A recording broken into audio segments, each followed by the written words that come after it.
Hello বন্ধুরা, আপনারা নিশ্চয়ই হলিউড চলচ্চিত্রে বিশাল আকারের ভয়ানক প্রাণী দেখেছেন, যেমন অ্যানাকোন্ডা। আর হয়তো আপনারা এটাও জানেন যে এই বিশাল আকারের সাপ একজন আস্ত মানুষকে গিলে নিতে পারে, আর তাদেরকে পাওয়া যায় বিশাল আকারের এক জঙ্গলে, যাকে আমরা অ্যামাজন নামে চিনি। আমাদের পৃথিবী রহস্যে ঘেরা। কয়েক লক্ষ বছর চেষ্টা করার পরেও সব রহস্য উন্মোচন করা সম্ভব হয়নি, আর ভবিষ্যতেও হবে না। আর এই রহস্যের ভিতরে একটি হলো অ্যামাজন জঙ্গল, তার সাথে জড়িত এই অ্যামাজন নদী। আপনারা এই পর্যন্ত অ্যামাজন জঙ্গল সম্পর্কিত অনেক গল্পই শুনেছেন। এখানকার ফুটন্ত নদীর কথা শুনেছেন, যেখানকার জল 24 ঘন্টা টকবক করে ফুটতে থাকে। এই জঙ্গলে চলন্ত গাছের কথাও শুনেছেন, যে গাছটি ওয়াকিং ট্রি নামে পরিচিত। আর এখানকার অ্যানাকোন্ডার মতো বিশাল সাপের গল্প তো নিশ্চয়ই শুনেছেন। কিন্তু আজকে মিমজালের এই ভিডিওতে আপনারা জানতে চলেছেন এমন একটি বিষয় যার অস্তিত্ব অ্যামাজন জঙ্গলে নেই, আর সেটা হলো সেতু অর্থাৎ ব্রিজ। বর্তমান মডার্ন টেকনোলজির সাহায্যে আমরা সমুদ্রের বুকে ব্রিজ নির্মাণ করতে সক্ষম হয়েছি, কিন্তু অ্যামাজন জঙ্গলে এমন কি রহস্য লুকিয়ে রয়েছে যার জন্য সেখানকার সরকার ব্রিজ নির্মাণ করতে ভয় পাচ্ছে? কারণ ইঞ্জিনিয়াররা যদি সমুদ্রের মতো জায়গায় ব্রিজ নির্মাণ করতে পারে, তাহলে নদীর উপর ব্রিজ নির্মাণ করা তাদের কাছে খুবই সহজ ব্যাপার। তাহলে কেন অ্যামাজন নদীর উপর ব্রিজ নির্মাণ করতে ব্যর্থ হয়েছে তারা? এর পিছনে গোপন রহস্য জানতে ভিডিওটি সম্পূর্ণ দেখার অনুরোধ রইল। তো চলুন শুরু করা যাক। প্রাচীনকাল থেকে মানুষ বিভিন্ন প্রয়োজনে নদী পাড়ি দিয়ে আসছে, কিন্তু প্রযুক্তির কল্যাণে এই কঠিন কাজটিকে মানুষ সহজ করে নিয়েছে। যখন কোনো নদী দুটি দেশ বা শহরকে বিভক্ত করে, তখনই সেতুই একমাত্র মাধ্যম যেটি দুটি দেশ বা শহরকে মিলন ঘটায় এবং ভ্রমণের দূরত্বকে কমিয়ে নিয়ে আসে। বর্তমানে মানুষ এমন উন্নতির শিখরে পৌঁছেছে যে সমুদ্রের নিচেও টানেল নির্মাণ করতে সক্ষম হয়েছে, এমনকি সমুদ্রের মাঝেও ব্রিজ নির্মাণ করতে পিছপা হয়নি তারা। তাহলে এই নদীর মধ্যে কি এমন ভয়ানক জিনিস রয়েছে যা ব্রিজ নির্মাণে বাধা সৃষ্টি করছে? আসলে অ্যামাজন নদীর উপর ব্রিজ নির্মাণ না করার পেছনে বেশ কিছু কারণ রয়েছে। এই কারণগুলো জানার পূর্বে আমাদেরকে আগে জানতে হবে অ্যামাজন নদী এত স্পেশাল কেন। অ্যামাজন পৃথিবীর সবচেয়ে বড় রেইন ফরেস্ট। আর রেইন ফরেস্ট মানে যে অঞ্চলে প্রচুর পরিমাণে বৃষ্টিপাত হয় আর সারা বছর অরণ্যের পাতাগুলো সবুজ থাকে। এই ঘন বনাঞ্চলটি প্রায় 70 লক্ষ বর্গ কিলোমিটার থেকেও বেশি এলাকা জুড়ে বিস্তৃত। যদি এই রেইন ফরেস্টটি একটি দেশ হতো, তাহলে বিশালতার দিক থেকে এটি পৃথিবীর 9তম দেশ হতো। আরেকটু স্পষ্ট করে বললে, ব্রিটেন এবং আয়ারল্যান্ডকে 17 বার এই জঙ্গলে রাখার মতো জায়গা আছে, আর বাংলাদেশকে প্রায় 35 বার, এমনকি ভারতবর্ষের মতো বড় দেশকেও 2 বার রাখা যাবে।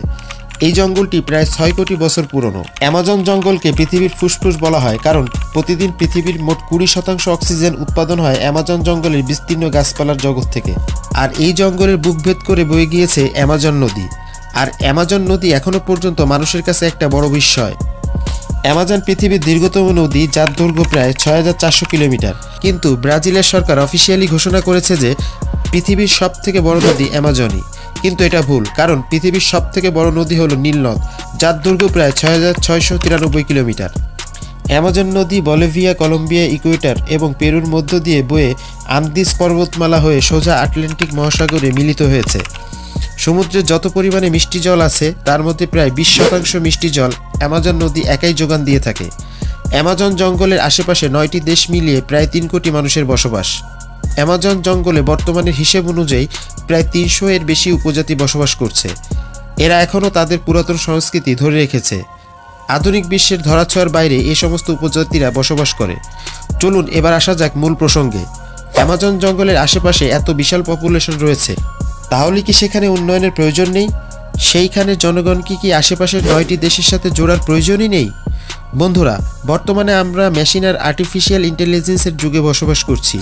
একের পর এক পাহাড়, নদী, সমুদ্রের মতো দুর্গম জায়গাতেও ব্রিজ নির্মাণ করে চলেছি আমরা, যেটা আজ থেকে 100 বছর পূর্বেও মানুষের কাছে কেবলমাত্র কল্পনাই ছিল। কিন্তু অ্যামাজন জঙ্গলে একটাও ব্রিজ নেই। আধুনিক বিশ্বের মডার্ন টেকনোলজি যুগে এটা সত্যিই আজব বলে মনে হয়। আসলে প্রশ্ন হলো, অ্যামাজন নদীর উপরে কি আদৌ ব্রিজ নির্মাণ করা সম্ভব? অ্যামাজন নদীর উপর ব্রিজ নির্মাণ করা অনেক ঝুঁকিপূর্ণ।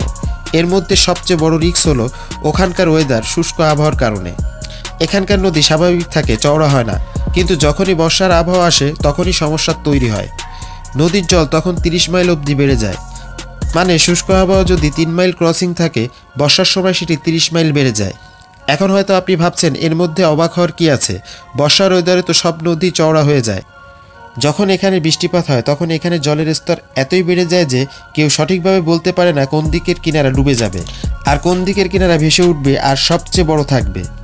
আর সবচেয়ে বড় সমস্যা হলো ব্রিজটাকে এক্স্যাক্ট কোন স্থানে নির্মাণ করা হবে তা সঠিকভাবে বলা সম্ভব হয় না। কল্পনা করুন তো, ওইখানে সরকার একটি ব্রিজ নির্মাণ করে ফেললো, কিন্তু বর্ষার সময় ব্রিজটি 2 অংশ ডুবে গেল। ব্রিজটি 2টি অংশে ডুবে যাওয়ার ফলে যাতায়াত সম্ভব হবে না। এখন তাহলে ব্রিজটা কী কাজে আসবে? আসলে ব্রিজটি তখনই ইউজলেস হয়ে যাবে। আরেকটি সমস্যা হলো অ্যামাজন নদীর কিনারা নরম মাটি দিয়ে গঠিত, যেটা জলের ঢেউর সাথে কম বেশি হতে থাকে। তবে বর্তমানে আধুনিক টেকনোলজির সাহায্য নিয়েও এই সমস্যার মোকাবিলা করে ব্রিজ নির্মাণ করা সম্ভব। তাহলে কেন বর্তমানে অ্যামাজন নদীর উপরে একটাও ব্রিজ নেই? স্পষ্টভাবে বলতে হলে বলা যায় অ্যামাজন নদীতে ব্রিজের কোনো প্রয়োজনই নেই। এর প্রধান কারণ হলো ওখানকার জনবসতি ততটা ঘন নয়। সেখানকার জনবসতি চতুর্দিকে ছড়িয়ে ছিটিয়ে রয়েছে, তাই ওইখানকার রাস্তাঘাট অনেক কম, প্রায় না বললেই চলে। আর এই নদী হলো তাদের জন্য হাইওয়ে। আর এই কারণে এখানকার জনগণ ট্রাভেলিংয়ের জন্য গাড়ি বাইকের পরিবর্তে বোটের ব্যবহার করে থাকে। অ্যামাজন নদীর বুকে ব্রিজ নির্মাণ না করার পেছনে আরেকটি কারণ হলো ওখানকার ভয়ঙ্কর জীবজন্তু।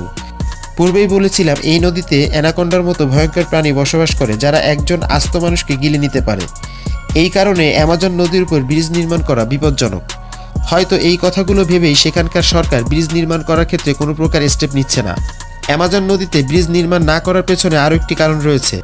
এক্সপার্টদের মতে যদি এই নদীর উপর ব্রিজ নির্মাণ করা হয়, এখানে জনবসতি গড়ে উঠবে, যার ফলে বনাঞ্চল নষ্ট হবে, নগর শিল্পায়ন গড়ে উঠবে, তার ফলে এখানকার বসবাসকারী বন্যপ্রাণীরা সংকটে পড়বে। অ্যামাজন জঙ্গলে কমপক্ষে 40,000 প্রজাতির গাছ রয়েছে, 3,000 প্রজাতির মাছ রয়েছে, 2.5 মিলিয়ন প্রজাতির কীটপতঙ্গ রয়েছে। অ্যামাজন জঙ্গলের পেরু অংশে একটি গাছে 43,000 প্রজাতির পিঁপড়া পাওয়া গিয়েছে। তাহলে ভাবুন, যদি মানবজাতি এখানে সম্পূর্ণরূপে বসতি করে, তাহলে অ্যামাজনের জীববৈচিত্র্য দ্রুত বিলীন হয়ে যাবে। আর যদি এখানে অরণ্য ধ্বংস হয়ে যায়, প্রকৃতির ভারসাম্য নষ্ট হয়ে যাবে। মানবজাতি সংকটের মধ্যে পড়বে, কারণ পৃথিবীর 20% অক্সিজেন অ্যামাজন জঙ্গল একাই উৎপাদন করে থাকে। এছাড়াও অ্যামাজন জঙ্গলের নদীর জল সবথেকে বিশুদ্ধ। আর এটাই মূল কারণ যে সেখানকার সরকার আর এক্সপার্টরা ভয় পায় ব্রিজ নির্মাণ করতে।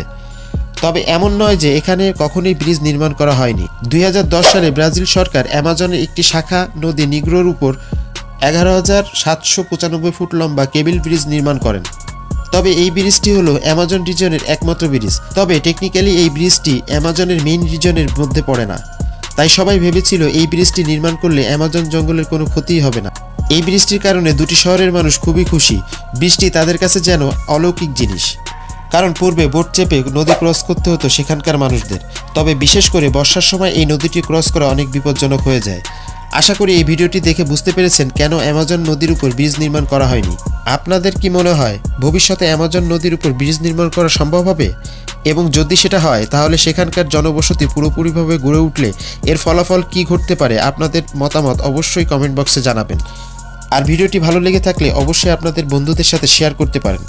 আর এমন রহস্য রোমাঞ্চকর ইন্টারেস্টিং ভিডিও দেখতে চাইলে মিমজালের ইউটিউব চ্যানেলটি সাবস্ক্রাইব ও ফেসবুক পেজটি ফলো করতে ভুলবেন না। দেখা হচ্ছে অন্য কোনো ভিডিওতে, সেই পর্যন্ত ভালো থাকুন।